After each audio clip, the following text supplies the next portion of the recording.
بسم اللہ الرحمن الرحیم نحمدہ ونصلی ونسلم علی رسولہ الکریم اما بعد فاعوذ باللہ من الشیطان الرجیم بسم اللہ الرحمن الرحیم۔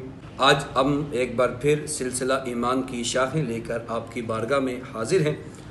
آج کی ہماری قسط نمبر 21 ہے اور ہماری ایمان کی آج 20ویں شاخ ہے۔ آج کا ہمارا موضوع قرآن مجید فرقان حمید کی عظمت، اس کی تعظیم اور آداب تلاوت کے حوالے سے۔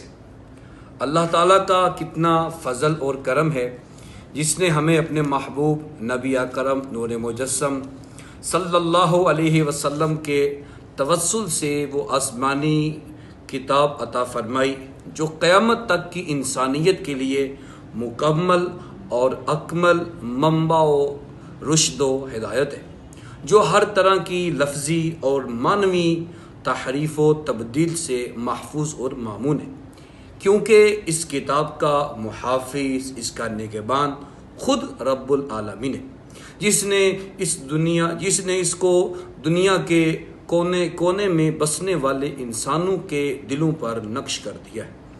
یہی وجہ ہے کہ ابھی تک کسی بڑے سے بڑے محقق اور کسی بڑے سے بڑے مفکر نے کسی آیت کے متعلق یہ نہیں کہا کہ یہ آیت قرآنی نہیں ہے، بلکہ بعد میں خود ہی اپنی طرف سے شامل کی گئی ہے، یہ کسی نے بھی نہیں کہا۔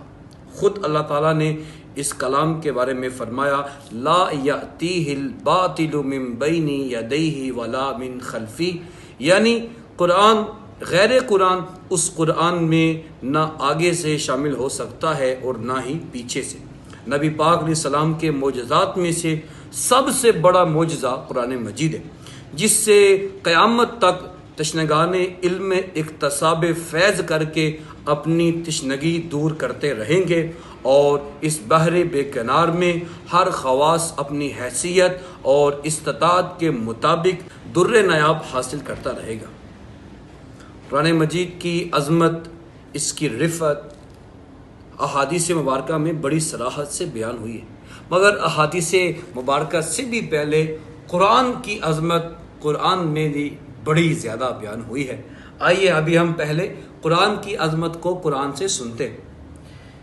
قرآن کریم کی عظمت کا اندازہ اس بات سے بھی لگایا جا سکتا ہے کہ اس کتاب کے کم و بیش 50 سے زیادہ نام ہیں، اور وہ اس کے نزول کے لیے ماہ مقدس کا انتخاب فرمانا اور پھر جس مہینے میں یہ نازل ہوا اور اس کو ببرکت فرمایا شہر رمضان الذی انزل فیہ القرآن ھدی للناس وبینات من الھدی، کہ رمضان المبارک کا مہینہ جس میں قرآن اتارا گیا یہ لوگوں کو راہ حق دکھاتا ہے اور اس میں روشن دلیلیں ہیں۔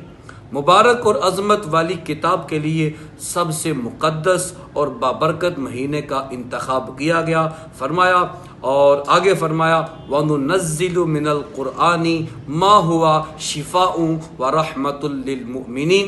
یہ قرآن کی ایک اور عظمت، اس کی رفعت، اس کی شان کو قرآن نے خود بیان کیا اور قرآن کا تعارف کرایا، فرمایا کہ یہ جو قرآن تمہارے ہاتھوں میں ہے، یہ قرآن جو تمہارے پاس دو گتے کی صورت میں ایک کتاب کی صورت میں تمہارے پاس موجود ہے، اسے تم عام کتاب نہ سمجھنا، اس قرآن کو تم عام کتابوں کی طرح ڈیل نہ کرنا، بلکہ اس قرآن کی عظمت کا حال تو یہ ہے وَنُنَزِّلُ مِنَ الْقُرْآنِ مَا هُوَ شِفَاءٌ وَرَحْمَةٌ لِّلْمُؤْمِنِينَ، کہ ہم قرآن میں وہ چیزیں نازل کرتے ہیں جو باعث شفا اور سراپائے رحمت ہیں، پھر کن کے لیے؟ فرمایا وَرَحْمَةٌ لِّلْمُؤْمِنِينَ، وہ مومنین کے لیے ہے۔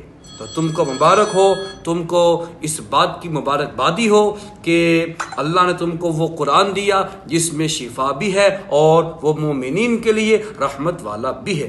اور قرآن مجید کی عظمت، اس کی شان ایک اور مقام پر اس طرح بیان فرمائی ہے، فرمایا سنو، یہ پہلے سے لے کے اب تک بڑی کتابیں آئیں، توریت بھی آئی، زبور، انجیل، بڑی کتابیں آئیں، بڑی صحیفے آئے، دنیا میں بڑی بڑی کتابیں ہوئی ہیں، ہر کتاب کی بڑی عظمت تھی، بڑی شان تھی، مگر یہ قرآن بڑی عظمت والا ہے، یہ قرآن بڑی رفت والا ہے۔ اس کی ایک شان یہ بھی سنو، فرمایا لو انزلنا ھذا القرآن علی جبل لرأیتہ خاشعا متصدعا من خشیۃ اللہ، فرمایا اگر ہم اس قرآن کو کسی پہاڑ پر اتارتے تو وہ اس کو دیکھتے کہ وہ جھک جاتا اور وہ اللہ کے خوف سے پاش پاش ہو جاتا۔ اور ایک اور مقام پہ قرآن کی عظمت کو قرآن نے اس طرح بیان کیا، اِنَّ عَلَيْنَا جَمْعَهُ وَقُرْآنَهُ، اور ایک اور مقام پہ تو اس کی شان کو قرآن نے خود بیان کیا، فرمایا بل هُوَ قُرْآنٌ مَجِيدٌ فِي لَوْحٍ مَحْفُوظٍ۔ اور پھر قرآن کریم کی عظمت کا حال دیکھیں، اس کی رفت، اس کی بلندی کا حال دیکھیں۔ ابھی تک ایسی کوئی کتاب نہیں تھی جس نے یہ ڈکلیئر کیا ہو، جس نے یہ دعویٰ کیا ہو کہ اس میں ہر چیز موجود ہے۔ جو بندہ بھی کتاب لکھتا ہے، جو بھی اپنی کتاب چھاپتا ہے، وہ اس میں یہ بات ضرور کرتا ہے کہ میری کتاب میں کوئی غلطی ہو سکتی ہے، میری کتاب میں تمہیں کوئی غلطی مل سکتی ہے۔ وہ شروع میں ہی اس بات کا کلیم کر دیتا ہے کہ اگر تمہیں غلطی مل جائے تو انسان سمجھ کر اس کو معاف کر دینا اور ادارے کو مطلع کر دینا۔ مگر قرآن کی عظمت کا حال دیکھیں، قرآن نے بھی اس بات کا دعویٰ کیا، مگر کیسے خوبصورت انداز میں کیا۔ فرمایا سنو، الف لام میم ذالک الکتاب لا ریب فیہ، فرمایا غلطی تو دور کی بات، اس میں تمہیں کوئی شک کی گنجائش بھی نہیں ہوگی۔ فرمایا یہ جو قرآن ہم نے نازل کیا ہے تمہیں اس میں شک کی گنجائش بھی نہیں ہوگی۔ اور آگے پھر اس قرآن کی شان کو بیان کیا، فرمایا کہ پھر اس میں شک کی کوئی گنجائش نہیں، کوئی غلطی نہیں۔ اور پھر دیکھو اس قرآن میں ہے کیا کیا۔ ہر کتاب میں کسی میں ایک موضوع ہوتا ہے، کسی کتاب میں 2 موضوع ہوتے ہیں، کسی میں 10 تو کسی میں 20۔ کوئی کتاب بھی زمانہ ہا کی تمام موضوعات کو گھیرے ہوئے نہیں ہے، لیکن یہ قرآن وہ کلام ہے جس نے ہر ایک چیز کو واضح اور تفصیل سے اور مکمل بیان کیا ہے، اور اس کا دعویٰ بھی خود قرآن نے کیا ہے۔ وہ سنیے۔ اور سورۃ نحل میں فرمایا وَنَزَّلْنَا عَلَيْكَ الْقُرْآنَ تِبْيَانًا لِكُلِّ شَيْءٍ، فرمایا ہم نے اتاری ہے یہ کتاب، اس میں ہر چیز کا تفصیلی بیان ہے۔ اور پھر ایک اور مقام پہ سورۃ انعام میں اس کا دعویٰ کیا، فرمایا وَلَا رَطْبٍ وَلَا يَابِسٍ إِلَّا فِي كِتَابٍ مُبِينٍ، فرمایا کوئی یہ بات نہ کرنا کہ بس قرآن نے ویسے ہی دعویٰ کر دیا ہے کہ اس میں ہر چیز کا تفصیلی بیان ہے۔ فرمایا ہم تم کو بتا دیتے ہیں، ہم تمہیں یہ چیز باور کروا دیتے ہیں کہ اس کلام میں کوئی ایسا خشک نہیں، کوئی ایسی تر شے نہیں جس کا ذکر موجود نہ ہو۔ فرمایا ہم نے اس کتاب میں خشک، ہر تر، جتنی بھی تر چیزیں ہیں، حتیٰ کہ ہم نے ذرات کا ذکر بھی اس قرآن میں کر دیا ہے۔ اللہ اکبر کبیرہ۔ اور پھر قرآن کی عظمت اور اس کی شان اور دیکھیں، فرمایا کہ تم اس کلام کو عام کلام نہ سمجھنا، تم اس قرآن کو عام کتاب نہ سمجھنا، بلکہ یہ جو کتاب ہے، یہ جو تمہارے پاس موجود کتابیں ہیں، توریت ہے، زبور ہے، انجیل ہے، صحیفے ہیں، یہ کتاب ان کی تصدیق کرنے والا ہے۔ گویا یہ قرآن مصدق ہے۔ فرمایا وَآمِنُوا بِمَا أَنزَلْتُ مُصَدِّقًا لِمَا مَعَكُمْ، فرمایا ایمان لے آؤ جو ہم نے اتارا ہے اور وہ اس کی تصدیق کرتا ہے جو تمہارے پاس ہے۔ اور پھر اس کے علاوہ قرآن نے اپنے عظمت کو، اپنی شان کو بڑی تفصیل سے بیان کیا ہے۔ یہ تو قرآن کی، اگر میں قرآن سے شان بیان شروع کر دوں تو اس میں بڑا خاصا وقت لگ سکتا ہے، یہ بڑی طویل گفتگو ہو سکتی ہے، چونکہ ہم اختصار کے ساتھ اپنی گفتگو کرتے ہیں۔ تو آئیے احادیث کریمہ کی طرف بڑھتے ہیں اور حضور نبی اکرم علیہ السلام کے فرامین سے بھی ہم قرآن کی شان کو سنتے ہیں۔ آئیے آگے سرکار کے فرامین سنتے ہیں۔ حضور نبی اکرم نور مجسم صلی اللہ علیہ وسلم نے فرمایا میری امت کی سب سے فضیلت اور عظمت والی عبادت قرآن مجید کی تلاوت ہے۔ دیکھو آج لوگ پوری رات عبادتیں کرتے ہیں، صبح تہجد کے لیے وہ اٹھتے ہیں، تہجد بھی پڑھتے ہیں، فرض نمازوں کا بڑا وہ اہتمام کرتے ہیں، کرنا بھی چاہیے، اور یہ فرض بھی ہیں، اس کے ساتھ ساتھ وہ نوافل کا بڑا اہتمام کرتے ہیں، تو کرنا بھی چاہیے۔ البتہ حضور کا فرمان سنو، حضور نے فرمایا کہ میری امت کی سب سے جو فضیلت اور عظمت والی عبادت ہے وہ قرآن مجید کی تلاوت کرنا ہے۔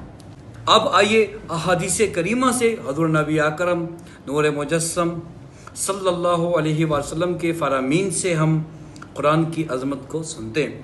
حضور جان عالم سرور عالم صلی اللہ علیہ وآلہ وسلم نے ارشاد فرمایا، میری امت کی سب سے فضیلت اور عظمت والی عبادت قرآن کی تلاوت ہے۔ وگرنہ تو بڑی ہی عبادات ہیں جو بڑی عظمت والی ہیں، بڑی فضیلت اور بڑی مرتبے والی ہیں، مگر جس عبادت کو حضور نے افضل کہا ہے، جس عبادت کو، جس فعل کو حضور نے مبارک کہا ہے اور عظمت والا کہا ہے، وہ فرمایا کہ وہ تلاوت قرآن کی، وہ قرآن کی تلاوت ہے۔ اور ایک جگہ پہ حضور نے فرمایا کہ تم میں سے بہتر وہ ہے جس نے قرآن سیکھا اور پھر اوروں کو سکھایا۔ اور حضرت امی عائشہ صدیقہ فرماتی ہیں کہ رسول اللہ علیہ السلام نے فرمایا، جو شخص قرآن مجید پڑھنے میں ماہر ہو وہ ان فرشتوں کے ساتھ رہتا ہے جو معزز اور بزرگ ہیں اور نامہ اعمال یا لوح محفوظ کو لکھتے ہیں۔ یہ تلاوت قرآن کرنے والے کی عظمت ہے۔ اور اس کے علاوہ حضرت مولا علی مشکل کشا سے مروی ہے، آپ کہتے ہیں کہ حضور نبی اکرم نور مجسم صلی اللہ علیہ وآلہ وسلم نے ارشاد فرمایا، جس نے اس طرح قرآن پڑھا کہ اس پر حاوی ہو گیا اور اس کے حلال کو حلال جانا اور اس کے حرام کو حرام جانا، اللہ تعالیٰ اسے جنت میں داخل فرمائے گا۔ اور آگے فرمایا، اور اللہ اس کے خاندان میں سے ایسے 10 آدمیوں کے بارے میں شفاعت قبول فرمائے گا جن پر جہنم واجب ہو چکی تھی۔ اللہ اکبر کبیرہ۔ اور ایک اور مقام پہ حضرت ابو ہریرہ سے مروی ہے، نبی پاک علیہ السلام نے فرمایا، قرآن پڑھنے والا قیامت کے روز آئے گا تو قرآن کہے گا، اے رب اسے لباس پہنا دے، پھر اس کو عظمت اور کرامت کا تاج پہنایا جائے گا۔ قرآن پھر فرمائے گا کہ اے رب اب اسے اور زیادہ عطا کر اور تو اس سے راضی ہو جا۔ پھر قرآن پڑھنے والے سے اللہ فرمائے گا کہ ایسا کر، تو قرآن پڑھتا جا اور ترقی کرتا جا اور ہر آیت کے بدلے میں اسے ایک نیکی زیادہ دی جائے گی۔ اور حضرت عبداللہ بن عمر سے روایت ہے کہ قیامت کے دن روزہ، نماز، یہ 2 عبادتیں ایسی ہیں جو بندے کی شفاعت کریں گی۔ اور حضرت ابو ہریرہ سے روایت ہے، نبی پاک علیہ السلام نے ارشاد فرمایا، جو آدمی علم کو تلاش کرنے کے لیے کسی راستے پر نکلے، اللہ تعالیٰ اس پر جنت کا راستہ آسان کر دیتا ہے۔ اور اللہ کے گھروں میں کوئی قوم کتاب اللہ کی تلاوت کرے اور دوسروں کے ساتھ درس کا تکرار کرے تو اس پر سکینہ نازل ہوتی ہے، انہیں رحمت ڈھانپ لیتی ہے اور ان کو فرشتے گھیر لیتے ہیں اور اللہ تعالیٰ ان کا ذکر فرشتوں میں فرماتا ہے۔ یہ قرآن کریم کی عظمت سرکار کے فرامین سے۔ اس کے علاوہ قرآن کریم کی جب تلاوت کی جائے اس کے کچھ آداب بھی ہیں، ان آداب کو ہمیں قرآن میں بھی بتایا گیا اور احادیث کریمہ میں بھی ان آداب کو بتایا گیا۔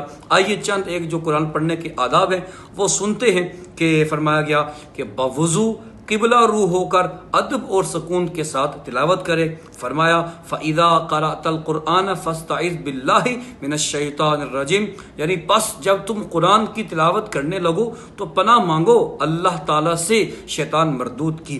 اور آگے فرمایا وَإِذَا قُرِئَ الْقُرْآنَ فَاسْتَمِعُوا لَهُ وَأَنصِتُوا لَعَلَّكُمْ تُرْحَمُونَ، اور جب قرآن پڑھا جائے تو اسے کان لگا کر سنو، چپ ہو جاؤ تاکہ تم پر رحمت کی جائے۔ اور آگے فرمایا وَرَتِّلِ الْقُرْآنَ تَرْتِيلًا، اور قرآن کو خوب ٹھہر ٹھہر کر پڑھو۔ اور آگے فرمایا فَقْرَؤُوا مَا تَيَسَّرَ مِنَ الْقُرْآنِ، تم اتنا قرآن پڑھ لیا کرو جتنا تم آسانی سے پڑھ سکتے ہو۔ اور ایک جگہ فرمایا لَا يَمَسُّهُ إِلَّا طہارون، اس کو نہیں چھوتے مگر وہی جو پاک اور صاف ہیں۔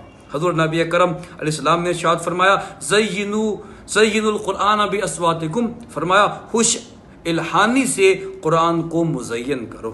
تو یہ آداب قرآن تھے جو ہم نے تھوڑے سے سماعت فرمائے۔